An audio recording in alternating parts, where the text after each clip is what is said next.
Shalom kasih Kristus, kembali kita melekat dalam Tuhan lewat renungan hari ini. Harapan dan doa saya semua dalam penyertaan Tuhan dan tetaplah dalam jalannya. Sekalipun banyak hal yang merintangi kita, mari berdoa. Bapa Surgawi, terima kasih buat kesempatan hari ini. Biarlah firman yang disampaikan meneguhkan, menguatkan iman kami untuk tetap hidup dalam jalan-Mu Tuhan, sehingga hidup kami memberikan buah yang baik untuk hormat kemuliaan nama-Mu. Bapa Surgawi, tuntun kami supaya apa yang kami kerjakan, apa yang kami pikirkan, apa yang kami perbuat sungguh tetap ada di dalam jalan Tuhan sesuai dengan kebenaran firman-Mu. Ini doa kami yang kami alaskan dalam nama Tuhan Yesus. Amin. Melekat dalam Tuhan bertema jalannya sempit. Matius 7 ayat 14, demikian firman Tuhan, karena sesaklah pintu dan sempitlah jalan yang menuju kepada kehidupan, dan sedikit orang yang mendapatinya. Zaman sekarang kita banyak dimudahkan oleh banyak alat untuk dapat cepat sampai pada tujuan. Kita dapat menggunakan Google Maps atau Waze, atau juga berita melalui radio yang menginformasikan lalu lintas agar kita dapat mengambil rute yang paling cepat dan lancar. Demikian juga bila mau membeli sesuatu, entah makanan, kebutuhan sehari-hari, obat, bahkan tiket pesawat, bisa dipesan secara online dan cepat tanpa harus repot keluar rumah dan kena macet. Di balik semua ini sesungguhnya kita sedang dibawa budaya serba cepat. Malas nunggu, tidak mau repot. Budaya seperti ini membuat orang jadi malas bergerak, malas berusaha, malas berpikir, dan akhirnya membuat kita selalu ingin mengambil jalan pintas dalam semua hal. Perjalanan hidup ini penuh dengan liku-liku. Ada jalan yang terjal, curam, mendaki, dan kadang penuh dengan onak duri.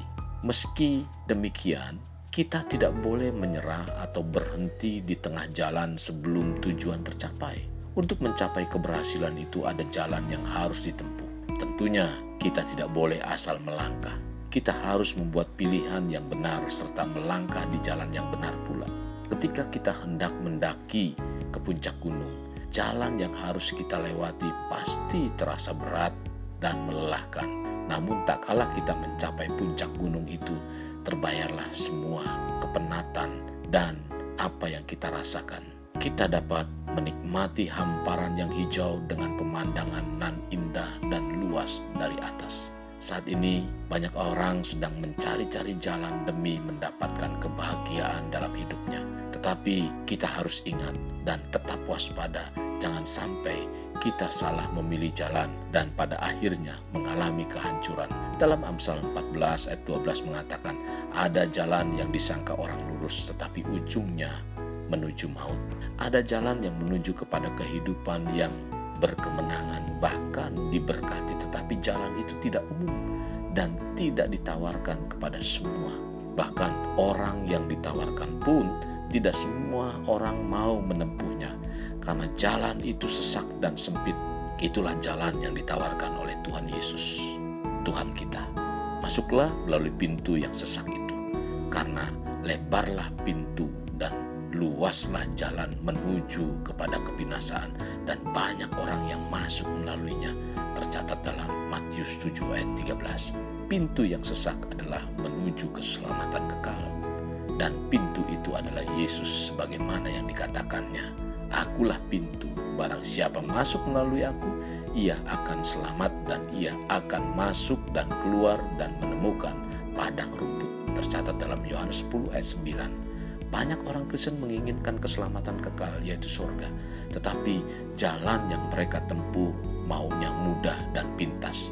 Contoh, bila seluruh penduduk Indonesia ingin menuju ibu kota negara yang baru, dapatkah kita membayangkannya betapa susahnya kita untuk menuju ke tempat tersebut? Surga adalah tempat yang ingin dituju oleh seluruh manusia dari permulaan manusia ada sampai berakhirnya dunia ini. Dapatkah kita bayangkan bila jalan ke surga itu mudah seperti salesman atau sales girl kerajaan surga yang mengatakan, yang terima dan percaya saja pasti akan masuk surga. Konsep ini tidak memperdulikan kehidupannya. Yang penting percaya dan terima. Syarat itu sudah cukup bagi Tuhan. Nanti dulu. Dalam Imamat 20 ayat 26 mengatakan, kuduslah kamu bagiku, sebab aku ini Tuhan, kudus, dan aku telah memisahkan kamu dari bangsa-bangsa lain, supaya kamu menjadi milikku. Jadi Tuhan menunggu buah hidup yang kita hasilkan dari kekudusan kita. Bila tidak, Matius 3 ayat 10 mengatakan, kapak sudah tersedia pada akar pohon, dan setiap pohon yang tidak menghasilkan buah yang baik pasti ditebang dan dibuang ke dalam api. Untuk menanggapi surga, tidak ada jalan pintas. Kita harus melewati jalan yang sempit, harus bersedia menyangkal diri, dan rela memikul salib. Jadi, hiduplah sesuai atau hiduplah sebagai manusia baru yang terus berjalan dalam kekudusan, dalam pikiran, perkataan, dan perbuatan. Walau kehidupan harus kita jalani itu sempit dan sulit untuk kita lalui. Kasih Kristus, jadikan hidup ini untuk lebih bermakna. Membangun pribadi bermakna dimulai dari pribadi kita. Kita berdoa, Bapa Surgawi, terima kasih buat hari ini. Tuhan telah menuntun kehidupan kami, diingatkan lewat kebenaran firman-Mu. Kami harus berjuang dalam mengikuti jalan-Mu Tuhan, sekalipun itu mungkin susah.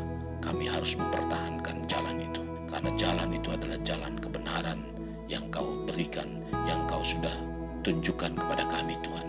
Kami mengucap syukur Tuhan Yesus, pimpin kami supaya kami tetap di dalam jalan-Mu. Ini doa kami, dalam nama Yesus kami berdoa. Amin. Kasih Kristus, mari kita akhiri dengan mengedahkan kedua tangan kita. Terimalah anugerah berkat dari Allah Bapa, kasih sayang daripada Yesus Kristus, dan persekutuan dengan Roh Kudus yang mencurahkan berkat secara rohani, berkat secara jasmani, dan berkat secara ekonomi. Di mana berkat Abraham, berkat Ishak, berkat Yakub dicurahkan dan dilimpahkan dari saat sekarang sampai Maranatha tiba. Dalam nama Yesus. Amin. Sampai jumpa di renungan berikutnya. Tuhan Yesus memberkati.